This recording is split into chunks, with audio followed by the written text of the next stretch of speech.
The Grand Archive of the Galactic Federation hung suspended in space, its crystalline spires catching starlight in mesmerizing patterns.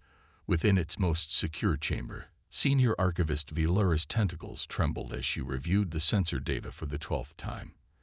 The energy signatures were impossible. They had to be. Esteemed Council, she transmitted through the quantum link, her voice carrying the weight of centuries of scientific knowledge. I request an emergency session. Something unprecedented has emerged from the Sol system. The council chambers materialized around her consciousness as 27 of the galaxy's most powerful beings connected to the emergency quantum session. High Counselor Zixel's crystalline form pulsed with anticipation. Archivist Velura, you risk much calling us with such urgency. Explain. Velura projected the sensor readings into their shared consciousness. 3 cycles ago, our deep space arrays detected energy signatures that defy our understanding of physics. The source. She paused, her bioluminescent patterns flickering with emotion. Human ships. A ripple of dismissal cascaded through the council. Humans were barely a century into their interstellar age, still struggling with basic antimatter containment. Their ships were crude, inefficient things that limped between the stars. Impossible, declared Counselor Angstvar, his energy form crackling with derision. The humans are children playing with fusion drives. Perhaps your sensors are malfunctioning. Velura's tentacles coiled tightly. The readings have been verified by 3 independent monitoring stations. These ships are generating energy signatures that match. She hesitated, knowing the reaction her next words would provoke. Dying stars. Silence crashed through the quantum link. High Counselor Zixel's crystalline structure darkened. Explain. Now, the humans have somehow developed technology that harnesses energy similar to that produced in a star's final moments. But they've contained it, controlled it. The ships we've detected are channeling power equivalent to a small supernova, yet they're stable. Counselor Arxelon, representative of the ancient mechanoid collective, pulsed with skepticism. No species has ever successfully contained such energy. The physics are beyond even our understanding, and we were building Dyson spheres when humans were learning to make fire. Nevertheless, Velura continued, projecting more data. These ships exist. We've tracked 3 of them moving through the Orion Spur. Their energy signatures are unlike anything in our records, and they're achieving speeds we thought impossible without generating wake signatures in subspace. The council chamber erupted in overlapping transmissions as the implications sank in. Humanity, barely out of their gravity well, had apparently mastered energy manipulation that the galaxy's oldest civilizations had deemed impossible. High Counselor Zixel's voice cut through the chaos. We must investigate this directly. If the humans have truly achieved this technological leap, it changes everything. The balance of power. There's more, Velura interrupted, her usual deference forgotten in the gravity of the moment. We've detected communications between these ships. They're not experimental vessels or prototypes.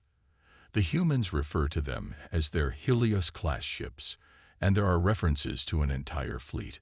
The quantum link vibrated with alarm. A fleet of ships wielding the power of dying stars. The implications were staggering. The humans could reshape the galaxy with such technology, or destroy it. We must make contact, declared Counselor Angstvar, his earlier dismissal forgotten. If the humans have mastered this technology, we need to understand how and why they've kept it hidden. Hidden. Velura's patterns shifted to indicate irony. They haven't hidden anything. We simply assumed they were too primitive to achieve something like this. Our own prejudices blinded us. The council processed this uncomfortable truth.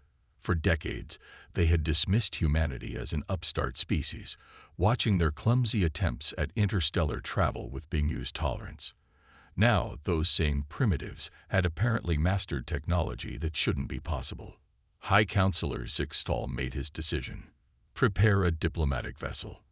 The highest level of representatives. We must understand what the humans have achieved. And quickly. if they truly control the power of dying stars. There's one more thing, Vilera added, her patterns now showing clear concern. The energy signatures we've detected. They're growing stronger. Whatever the humans have created, they're not done developing it. The latest readings suggest they're building something even more powerful. The council chamber fell silent as the implications sank in. Humanity had not only mastered impossible technology, they were actively pushing its boundaries. The galaxy was about to change, and no one knew if they were ready for what would come next. As the quantum session ended, Vilera returned her consciousness to her physical form in the archive. Through the crystalline windows, she could see the distant spark of Sol. Somewhere out there, human ships wielded the power of dying stars, defying everything she thought she knew about physics and the limitations of technology. For the first time in her centuries-long career as senior archivist, Vilera felt something she hadn't experienced since she was a novice. Pure, unadulterated wonder. The humans had done the impossible, and she suspected this was only the beginning. The real question was, what would they do with such power? As she prepared the official contact protocols, Vilera couldn't shake the feeling that the galaxy was about to discover that they had severely underestimated humanity, and she couldn't wait to learn just how wrong they had been. The diplomatic vessel Eternal Wisdom dropped out of hyperspace at the designated coordinates, its crystalline hull reflecting the light of distant stars. Inside, High Counselor Zixtal and the Federation delegation watched as 3 human ships materialized before them, their hulls gleaming with an inner light that seemed to bend reality around them. Ambassador Chen Wei stood on the bridge of the HSS Prometheus, watching the alien ship with quiet amusement. They brought quite the delegation, she observed to Captain Sarah Rodriguez.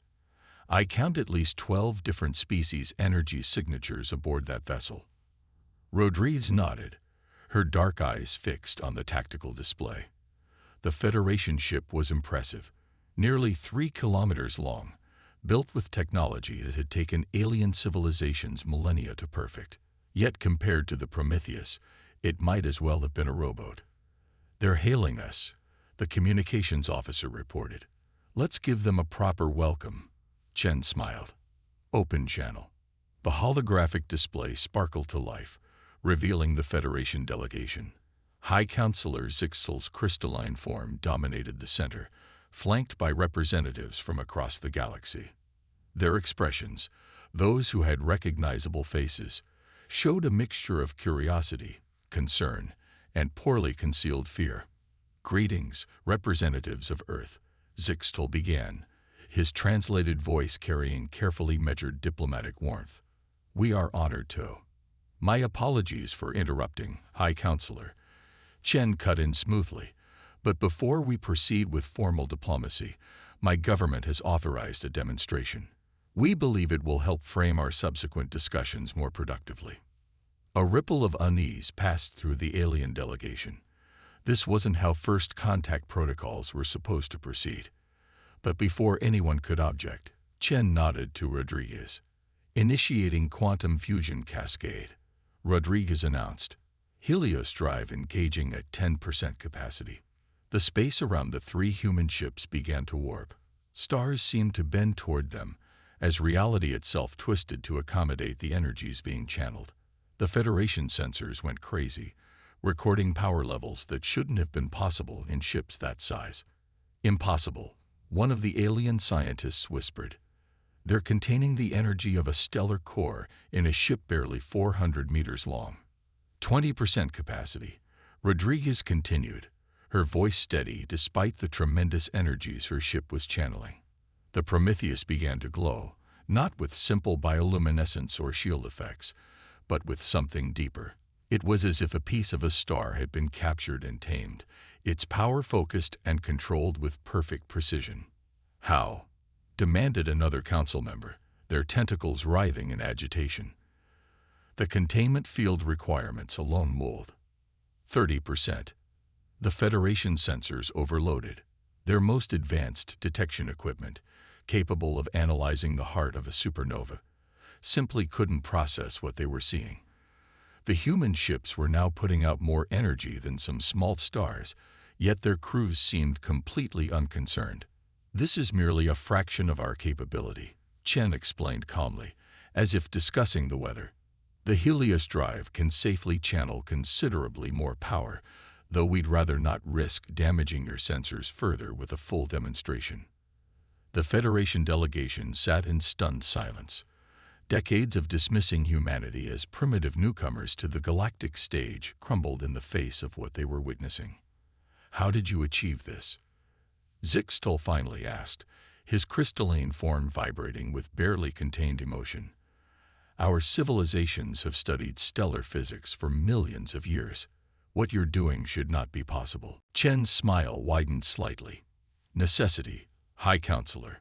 Humanity needed to reach the stars, but conventional drives were too slow. So we found another way." She paused, letting the implications sink in. "This is why we requested this meeting. We've kept the full extent of our capabilities quiet until now, but recent developments make that impossible." "Recent developments?" Another council member questioned nervously. "We've detected something coming from the galactic core." Chen's expression grew serious. "Something that will threaten every civilization in this galaxy. We'll need to work together to face it, which is why we're revealing our technology now." The Federation representatives exchanged worried glances. If humanity had achieved this level of technology, what could possibly threaten them? And what did it mean for the rest of the galaxy? "Power down the demonstration," Rodriguez ordered. The cosmic display of power subsided, though the human ships continued to pulse with their inner light. "Now," Chen continued, "shall we discuss the real reason we're here? The threat we've detected will arrive within 5 years. We'll need the Federation's cooperation to prepare an adequate response." As the diplomatic discussions began in earnest, the Federation representatives struggled to adjust their worldview. Humanity hadn't just surprised them. They had shattered every assumption about technological progression and species development. And now they spoke of a threat so severe it required revealing their greatest technological achievements to face it. The galaxy was changing, and humanity had just positioned themselves at the center of that change. The question that burned in every alien mind was simple: what other impossible achievements had humans managed while the galaxy dismissed them as primitive newcomers? They would soon find out, and the answer would reshape the galaxy forever. Dr. Maya Patel stood before the assembled Federation scientists in the quantum-shielded laboratory aboard the HS Prometheus. The holographic display behind her showed complex equations that seemed to twist in impossible ways, much like the space around their ships. "The breakthrough came from an unlikely source," she began, her dark eyes scanning the diverse alien faces before her. "We were studying quantum entanglement when we discovered something extraordinary, a way to create stable microscopic connections to dying stars." The Federation's leading physicist, a quantum named Rixthor, whose body was pure energy contained within a specialized field, pulsed with disbelief. "Impossible.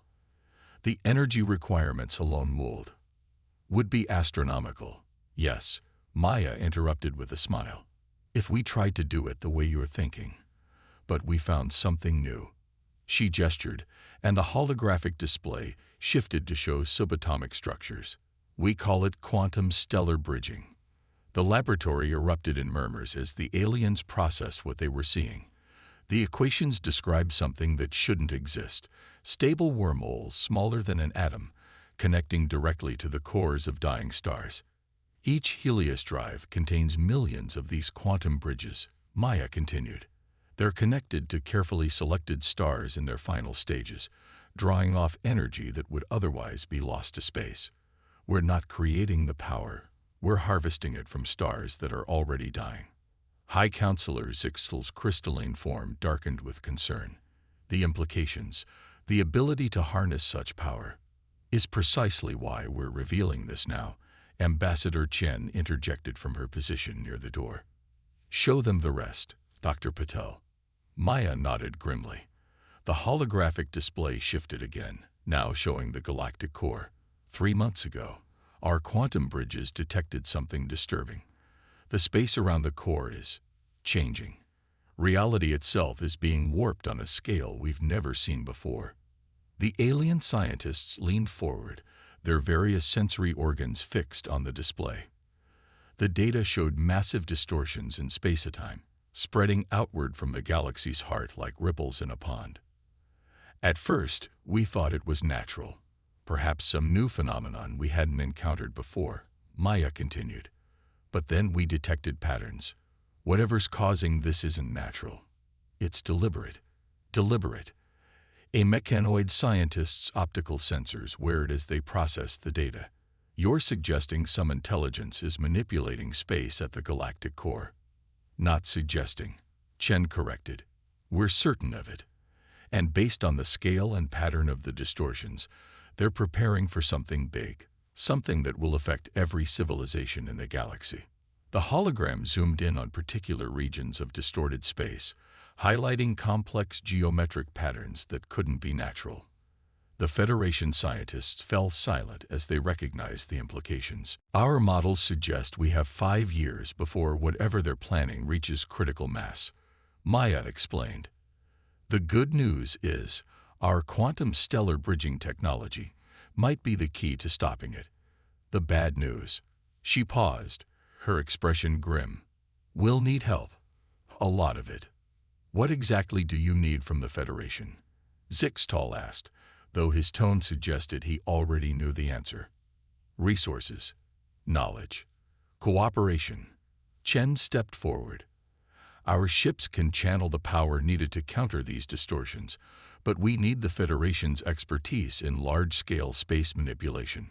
We need your ancient records that might tell us who or what we're dealing with. And most importantly, we need trust.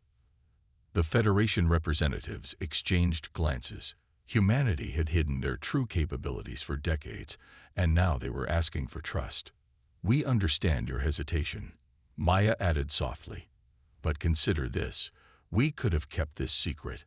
We could have tried to face this threat alone. Instead, we're here, sharing our greatest technological achievement, because we believe the only way to save the galaxy is to work together. A telepathic union representative's mental voice echoed in everyone's minds. The humans speak truth. Their concerns are genuine, as is their desire for cooperation. There's something else you should know, Maya continued, her finger tracing patterns in the air that altered the holographic display. We've detected similar quantum signatures to these distortions in ancient ruins across the galaxy. Whatever's awakening in the core, it's been here before. The revelation hit the Federation scientists like a physical blow. Their civilizations had extensively studied those ruins, but without humanity's quantum stellar technology, they'd missed crucial evidence. How long do we have before we need to make a decision? Zixtal asked, his crystalline form pulsing with rapid calculations. The quantum distortions are accelerating, Maya replied. We estimate 2 weeks before they become detectable to conventional sensors. Once that happens, panic will spread through the galaxy. We need a unified response ready before then. Ambassador Chen stepped forward. We're not asking you to trust us blindly. Verify our data. Test our theories. But do it quickly. Whatever's coming from the core, it's not waiting for political consensus. As the Federation scientists pored over the data, their initial skepticism gave way to growing concern. The humans weren't just right about the threat. They might be the galaxy's only hope of surviving it. The truth was out now. Humanity's impossible ships, their quantum stellar bridges, and the ancient threat awakening at the galaxy's heart. The next few days would determine whether the galaxy's civilizations could overcome millennia of prejudice and politics to face this challenge together. And in the distance, at the heart of the Milky Way, something ancient and powerful continued its work, unaware that its activities had been detected by a young species that had mastered the power of dying stars. The emergency alert echoed through every connected system in the galaxy. Deep in the Sagittarius Arm, a Federation research station had gone dark, then another, and another. The distortions from the galactic core were no longer theoretical. They had arrived ahead of schedule. Admiral Elena Santos stood on the bridge of the HSS Hyperion, Earth's newest and most powerful Helios-class vessel. The quantum displays showed a spreading wave of nothing. Not darkness, not energy, but the complete absence of normal spacetime. "Status report," she commanded, her voice steady despite the gravity of the situation. 3 Federation stations completely gone. Her XO, Commander Jackson, reported. "The distortion is expanding at approximately 0.3 light-years per hour. At this rate, it'll reach populated systems within 48 hours. The Federation's response fleet hung in space alongside the human ships, their vessels impressive but ultimately inadequate for what they faced. High Counselor Zixtal's voice came through the quantum comm. "Admiral Santos, our sensors cannot penetrate the anomaly. We're detecting quantum signatures unlike anything in our records." Elena studied the tactical display, where Dr. Maya Patel's equation scrolled across one corner. "That's because it's not just bending space, it's rewriting the fundamental laws of physics within its boundary." "Maya, what are we looking at?" The scientist's hologram appeared on the bridge, her expression grim. "It's exactly what we feared. The distortions are being generated by ancient quantum machinery at the galactic core. This is just the first wave, a test of the system's capabilities." The Federation ships moved in to rescue the human crews, their previous hesitation forgotten in the face of such sacrifice. But even as emergency teams worked to save the damaged vessels, new data was pouring in from the galactic core. This had only been the first wave. The ancient machinery was already recycling, preparing for another attempt. They had won the battle, but the war for the galaxy's survival was just beginning.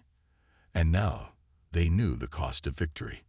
1 month after the Battle of the Void, as the Federation was calling it, the Grand Chamber of the Galactic Council looked very different. Human representatives now sat among the highest tiers, their presence a testament to how much had changed. The chamber itself had been modified with quantum stabilizers reverse-engineered from human designs, necessary to protect against the continuing waves of distortion from the core.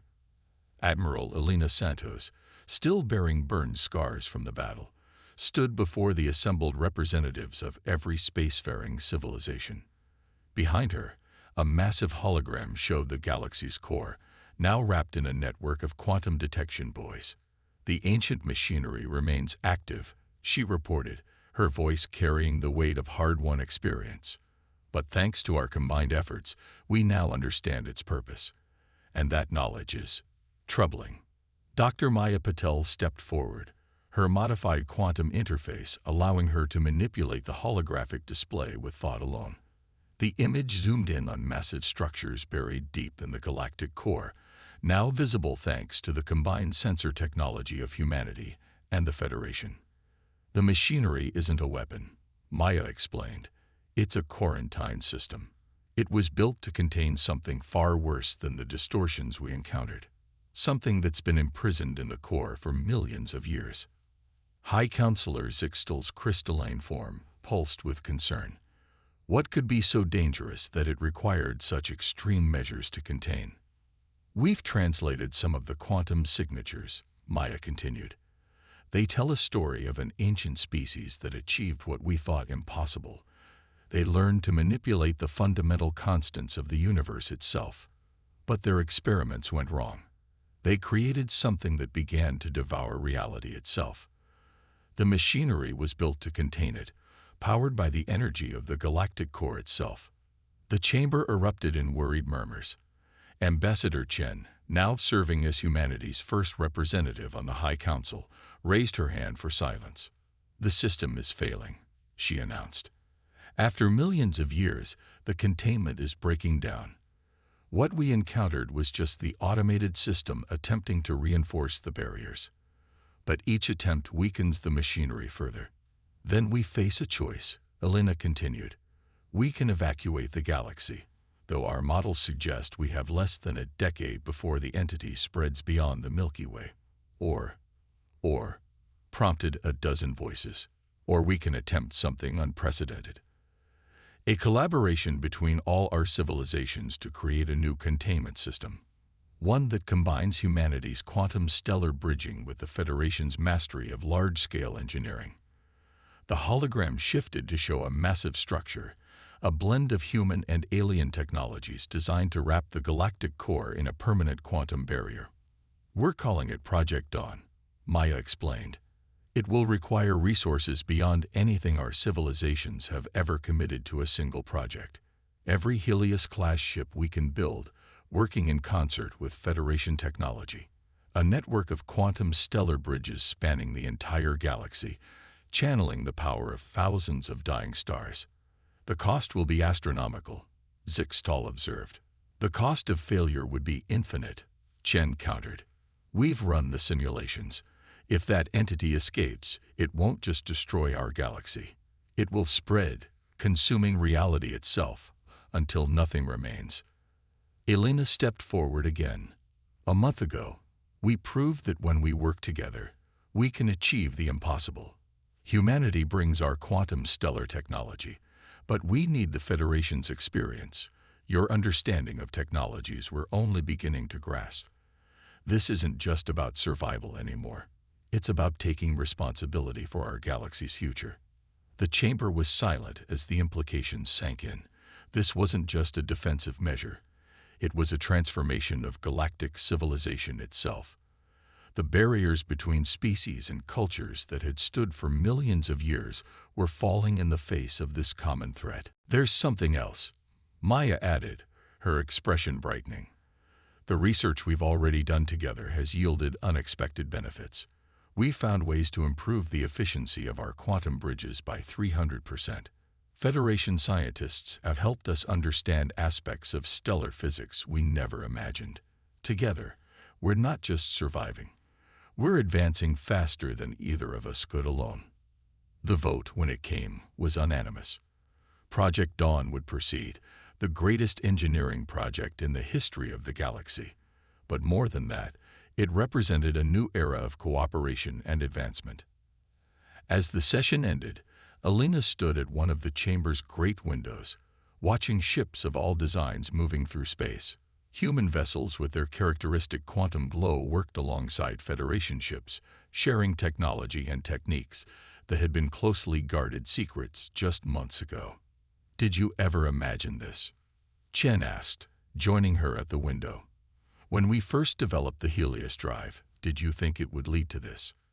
Elena smiled, touching the scars on her face. "Not like this, but maybe that's the point. We all thought we knew our limits, knew what was possible. It took facing the impossible together to show us how wrong we were." In the distance, a new Helios-class ship was undergoing its first trials, its design a collaboration between human and Federation engineers.